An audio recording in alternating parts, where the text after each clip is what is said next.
BD news. Madhya Pradesh का budget सत्र शुरू हो गया है, जिसे लेकर सरकार और विपक्ष की अपनी तैयारी है।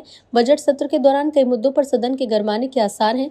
विपक्ष ने 3 मंत्रियों की बर्खास्तगी, इंदौर के भागीरथपुरा में दूषित पानी से हुई मौत, कफ सिरप मामला, स्लॉटर हाउस से जुड़े मुद्दों के साथ प्रदेश में कानून व्यवस्था और प्रशासनिक फैसलों को लेकर सरकार को घेरने की रणनीति बनाई, जिसका जवाब देने के लिए सरकार के मंत्री भी तैयारी में है। सत्र की शुरुआत राज्यपाल मंगूभाई पटेल के अभिभाषण से हुई, लेकिन विपक्ष ने राज्यपाल के अभिभाषण में इंदौर के भागीरथपुरा में दूषित पानी पीने से लोगों की हुई मौत का उल्लेख न होने पर जोरदार हंगामा किया। इसके कारण सदन की कार्यवाही मंगलवार तक के लिए स्थगित हुई।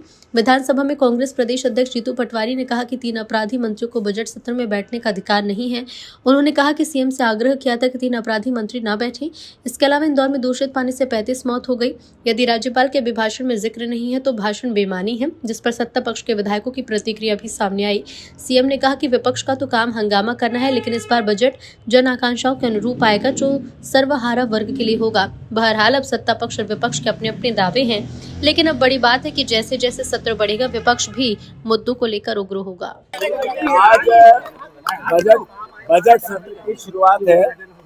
हमने चिट्ठी लिखकर मुख्यमंत्री जी से आग्रह किया था कांग्रेस पार्टी ने कि 3 अपराधी मंत्री सदन में बैठे हैं। एक है विजय शाह, जिन्होंने सुप्रीम कोर्ट ने कहा कि अपराधी है, इनको पद पर रहने का कोई अधिकार नहीं। जो दूसरा है, 35 मौतें हो गई। 35 मौतों की अगर इस तरह का आग्रह है तो फिर नहीं हो सकता है, वो मंत्री पद पे कैसे है। ऐसे ही 26 मौतें और हैं।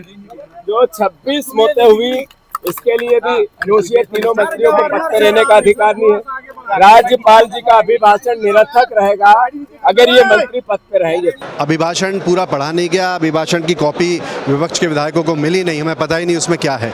राज्यपाल जी के अभिभाषण में हर बार जो हम सुनते हैं उसमें नरेंद्र मोदी जी का कम से कम 100 बार नाम ले लिया जाता है, उनकी वाहवाही होती है, वही एक बार फिर रट्टा वो बढ़कर चलेगा। इस बार तो पूरा पढ़ा भी नहीं, तो इसलिए बहुत ही निराशा हुई।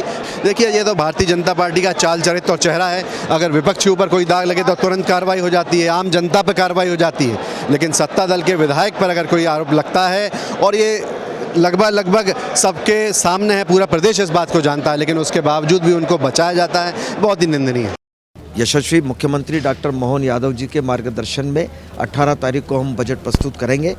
जन उपयोगी, जनता का बजट जनता के लिए होगा और बेहतर बजट होगा। निश्चित रूप से जो पहले बजट हमने प्रस्तुत किया था, निश्चित रूप से वो भी अच्छा बजट था और आने वाला बजट भी अच्छा बजट आएगा। कांग्रेस करी कर्ज बहुत ले रहे हैं, आप श्वेत पत्र जारी करिए। वो जवाब देंगे हम सदन में उनको। अगर वो जो पूछना चाहे वो सदन में बात करेंगे, हम जवाब देंगे। सभी कोई वर्ग, कोई विभाग हम ऐसा वंचित नहीं रखेंगे जिसको हम बजट आवंटित नहीं करेंगे। पूरा पर्याप्त हम व्यवस्था करेंगे।